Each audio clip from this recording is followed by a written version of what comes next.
Welcome back to our channels, Warriors. We are still growing. If you haven't hit that subscribe button, go ahead and smash it right now. We are almost right there to 10,000 subscribers. And when we reach it, I'm going to drop a few gems for you guys. This episode right here is going to be about hustles, side hustles, creativity of the inmate population, certain things they do to pass time, hobby, make profits in there. They can't have money, so they'll deal like soups and different canteen items, right? So what are some of the stuff I saw in there?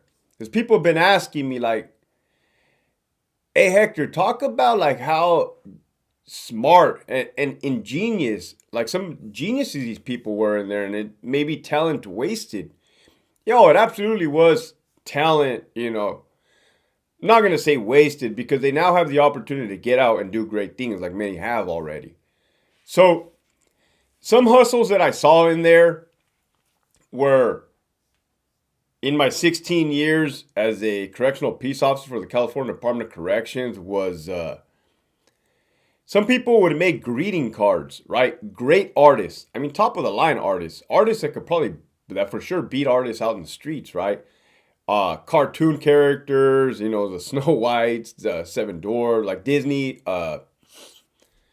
characters and stuff like that. And when they would make a hustle, they would have it set up on the day room, like the silver tables on the day room table, where it'd be for sale, kind of like an art gallery, so to say, on a minor scale.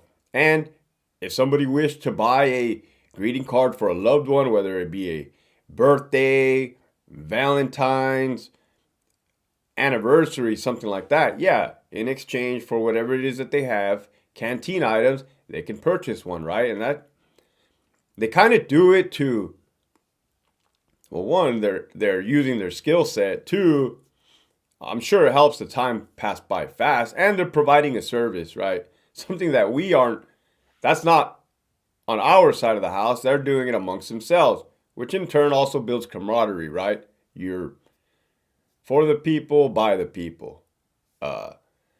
So there was the Burrito Man. It's kind of funny because somebody brought it up in the comments in Centinela State Prison, Charlie Jim. There was a paisa in there. This dude got down with the burritos. If somebody worked the culinary, they would kind of hook the dude up, right? The chow hall, they would hook him up with like whatever it was, sausages, eggs, cheese, and he would make a living the dude was a paisa.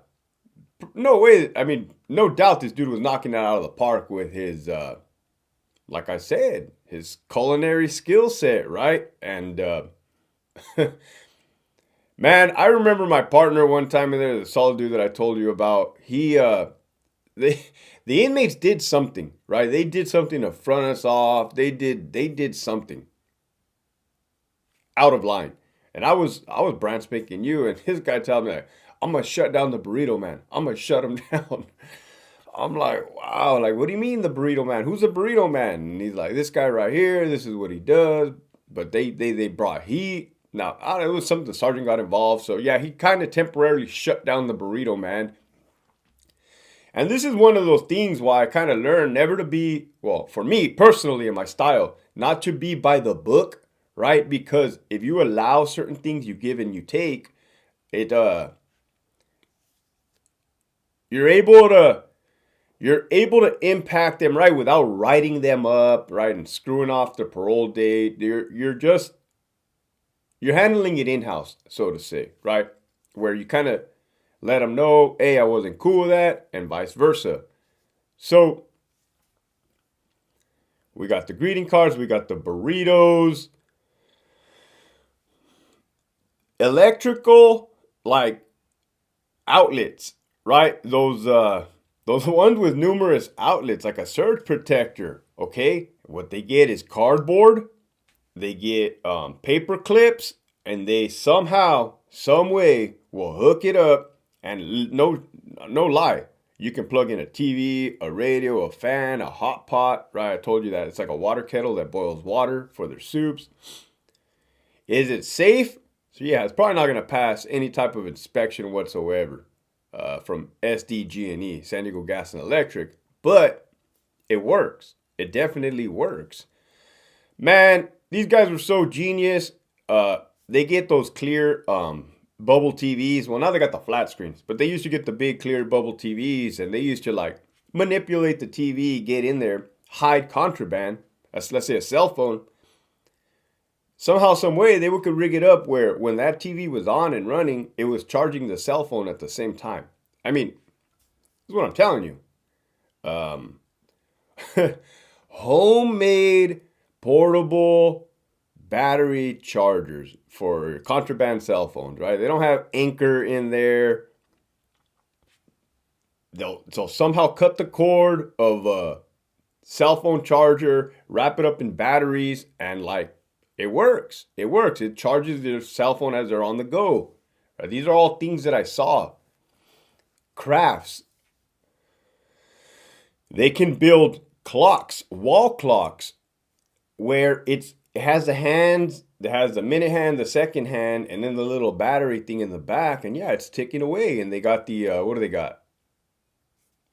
Artwork within the clock, sports teams. I mean, this is all stuff that I personally don't know how to do. Man, my shit would be looking like a square box clock. Like it would look ridiculous, right? So people ask me like, hey, what kind of opportunities could these guys have had if they had not chosen that path or went down that route? Well, some of these dudes legitimately could have been like architectural, like engineers, like people developing bridges, just the way they get down, like the way their mind, you can tell the way their mind is. They're not sitting around and they're like a bunch of dummies. They're definitely doing, their mind is working, right? Whether it's they're doing their business or creating some type of craft, right, to pass the time, but reading books. I mean, these dudes are sharp with it. Like leadership style books that some of the highest, entrepreneurs, millionaires, billionaires read. They're in there.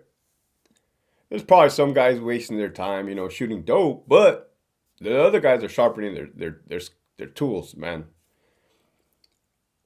Tattooing, right? That's kind of a common one that you see in the movies. They get the Bic pen, they get the paper clip.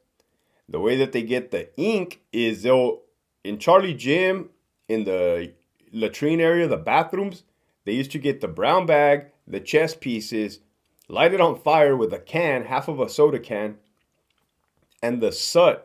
The soot would go into the bag like the ash, and then they would collect it with like baby oil. It was a trip. And then they would put it in the eyedropper thingy. And yeah, they would go to town with the tattoo gun in Crack Alley. So definitely tattoo artists, right? You guys are starting to see like, hey, these guys are pretty creative. Oh, for sure, man. They were always doing probably the craziest thing I saw was right before I resigned was a replica, an exact replica. Oh man, I've never seen this before. A replica of a cell. It had everything. It had a door, a cell door that slid. It was made out of cardboard that slid. It was blue. It was painted exactly like a replica cell.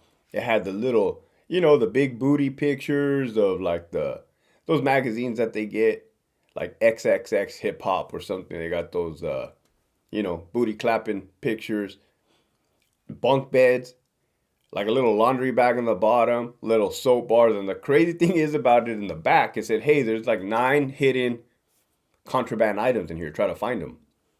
Sure enough, yeah, there was like a shank or like 2 shanks in there, like a cell phone, like a little bag of weed was in the little toilet. Genius, right? Again, I would never even know where to begin how to do that.